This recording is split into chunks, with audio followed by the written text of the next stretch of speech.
Fall is nearly upon us, and for some of you that might mean the same thing as it does to me. It is reading time, cycling up with a book, and especially reading some more cozy fantasy. So in today's video I'm going to be talking about my personal favorite cozy fantasy recommendations. So hi and welcome back my fellow fantasy book lovers, or if you're new here, hi and welcome. My name is Kathy, I'm a god girl from Belgium who loves to read fantasy books. For today's video I want to give you my best cozy fantasy recommendations. So I'm going to start this video with the cozy fantasy books that I have already read.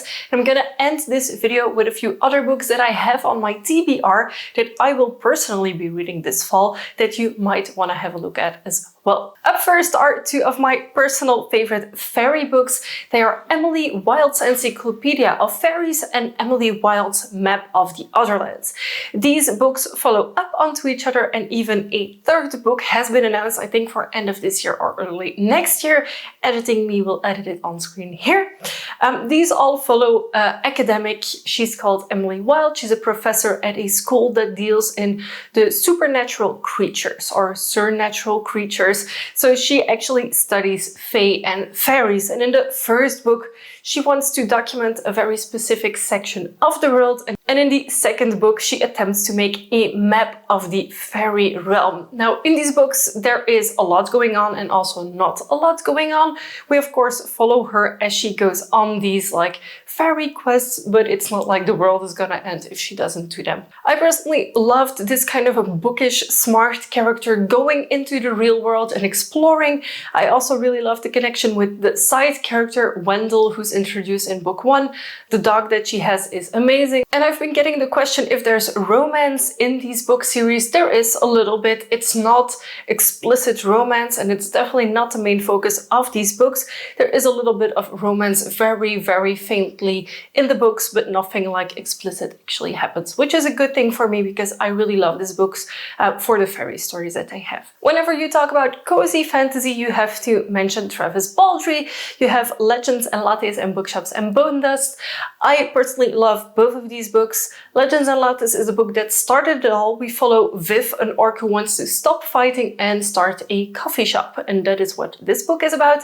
And in this book we actually go back to when Viv, the same orc from this book, actually was in a battle, got injured, and needs to take a rest before she can join ranks again. So both of these books, low stakes, high fantasy, a lot of world building going on, fantasy creatures. I absolutely love both of these. If you haven't read them yet, a very, very high recommendation. It feels a little bit like when you have a D&D campaign that's going very slow and you need to like find a side thing to do with only a few people that are showing up. That's kind of what this reminds me of, but in a good way. And then the final cozy fantasy that I've actually read is Can't Spell Treason without T. And then the second book is coming out around this time, I believe, and it is A Pirate's Life for T. So there are 2 books already in this series. And in these books we follow a couple of 2 girls. One of them was a knight for the queen into her royal guard, protecting her, but when a failed assassination attempt leaves her injured, she decides to quit working for the queen and run off to live with their partner and start a fresh new life, which is what they attempt to do. Now their partner is of course not just any partner, they are the most powerful mage that the world over there has, and they have responsibility. So they need to go back and fix certain things like prevent the world from ending.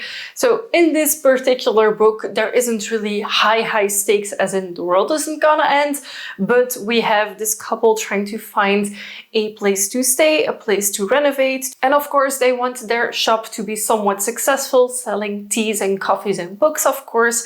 And I feel like this theme of starting your own bookshop with coffees and teas next to it is one of the dreams that we all have. Like honestly, if I didn't have to look at money, if I won the lottery, I would do it as well. So I fully understand, and I really loved like the practical struggles and tiny things going on with like finding a tea supply, where are we gonna find books? So again, another cozy fantasy that I personally really loved. The only thing that I want to tell you is don't let the amount of dragons on the cover and on the sides fool you. There is barely any dragons in these books.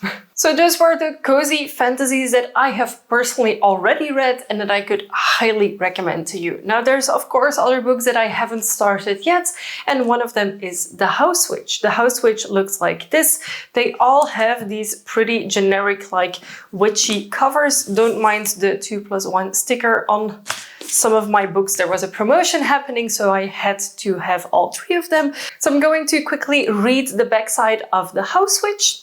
When Finlay Eshelwan joins the kitchen of the king and queen of Daxaria, he's an enigma, which suits Finn just fine. He's satisfied simply serving as a royal cook, keeping nosy passersby out of his kitchen and concocting some truly scrumptious meals. But Finn has a secret, one that may not stay hidden for long.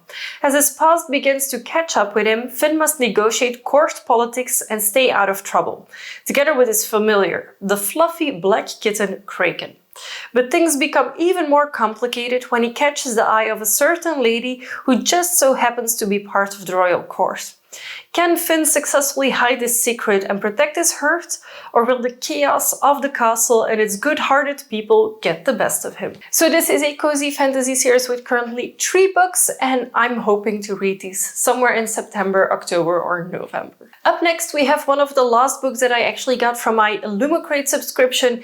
Yes, it has been almost a year since I've received this book and I still haven't read it, but it feels like a fall read to me. And this book is called After the Forest by Kell Woods, and I will quickly read the synopsis for you.